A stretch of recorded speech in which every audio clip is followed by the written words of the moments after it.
Yorkers. Excuse me, taxi. Okay, man, we're looking around. This is the 77 WABC minicast. And joining us now here on Katz and Cosby is John Fund, the great reporter and journalist there with the National Review and so much more. And John, you wrote a really powerful column about socialism on the march. Tell us all about it because, boy, tomorrow's elections could be very telling on the Democratic side.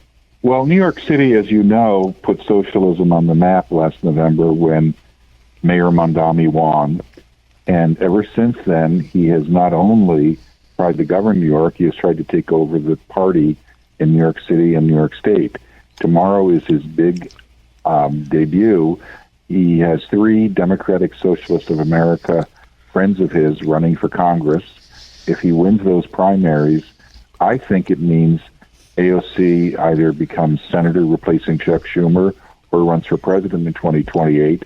And the socialists may take over the Democratic Party nationally. Wow, this is John.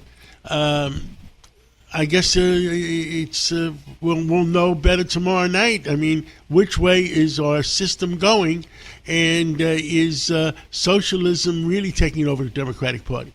Well, sadly, I think that this is a product of the fact that all the people who moved to New York in the last 10 years don't know the city well. If you look at the exit polls from last November's election, if you lived in New York more than 15 years or were born here, you voted for Cuomo. If you lived in New York between 10 and 15 years, it broke even. If you lived in New York less than 10 years, you voted for Mondami.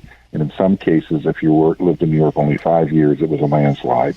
So I think this is a bunch of people who don't understand New York and who are mad at the fact that things are expensive here, and rather than blame government, which keeps prices high and the cost of living high, they're blaming the rich, and they want to go after the rich. So I don't think this could go nationally that quickly. But to lose New York to a bunch of people who don't understand how to run a city would be a tragedy and would affect other states, because Democratic Socialists of America candidates just won in Washington, D.C., so the disease is spreading. You know, John, also, you talk about some of these things that the Democratic Socialists stand for. It's really eye-opening. I mean, anti-police, anti-ICE, anti-Pentagon, kind of talk about what their platform, what it means. Well, their platform goes way beyond what Bernie Sanders ever talked about. They want to basically have Congress dictate what the executive branch and the Supreme Court do. They want to abolish the Electoral College. They want ranked choice voting for all offices, because that helped, of course, Mondami win. And they want to raise taxes dramatically, have free health care, free child care, free everything, and, of course, soak the rich. But as you know, when you start soaking the rich, you run out of money, and pretty soon you're soaking the middle class. Now, I mean, it's happened all over Europe. I mean, look what happened in London. Socialism is taking over. Well, I think we can stop this, but it means that New Yorkers are going to have to actually get down in the streets and fight. They're going to have to go door to door. They're going to have candidates that actually can respond to these people rather than cave into them. Because part of the reason the Democratic Socialists win is they intimidate the rest of the Democratic Party into silence. And they will accuse them of racism. They'll accuse them of sticking up for, class interests. In other words, they basically don't want to debate. They want to shut people up.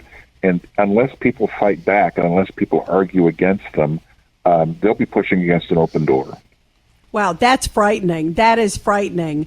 The other thing I think about, are you also in Seattle? You've got that woman. You've got the guy in Pennsylvania also. How about Adam Holloway, John? I mean, he's in New Jersey. That's the guy who was the character witness for the blind shake. Primaries are dangerous places because the turnout is low. You can activate people to go out and campaign for a candidate. And because turnout is so low, they can win.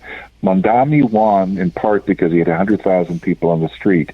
He is turning that army over to his friends in tomorrow's primary, which is why it's important that everyone in your audience go and vote if they're in those districts. Yeah, great points. Well, John Fund, thank you so much. Really eye-opening. We'll see what happens tomorrow night, right, John? We got to make sure that people realize what really could happen to our country and to our cities, and it's really crazy. But the American people are smart.